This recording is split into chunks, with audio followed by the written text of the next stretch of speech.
അഭിനയിച്ച mid night in Mullankolli എന്ന സിനിമയുടെ അണിയറക്കാർക്കെതിരെ തുറന്നടിച്ചിരിക്കുകയാണ് അഖിൽ മാരാർ. ചിത്രത്തിലെ നായകൻ അഭിഷേക് ശ്രീകുമാറാണ്. എന്നാൽ തന്നെ വെച്ച് മാർക്കറ്റ് ചെയ്യുകയാണ് അവർ ചെയ്തത്.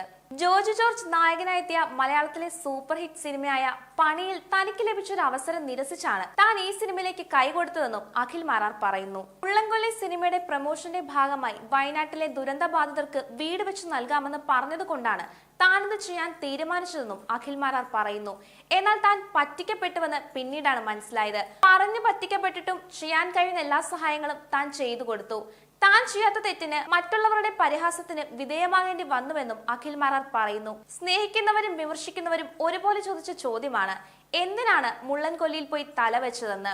1 കോടി രൂപ ചിലവഴിക്കേണ്ട സിനിമയുടെ മാർക്കറ്റിംഗ് താൻ ഫ്രീ ആയാണ് ചെയ്തു കൊടുത്തത്. പടമിറങ്ങി അരമണിക്കൂർ മാത്രം സിനിമയിലുള്ള എന്റെ തലയിൽ എല്ലാവരും പടം വെച്ച് കെട്ടിയെന്നാണ് അഖിൽ മാരാർ പറയുന്നത്.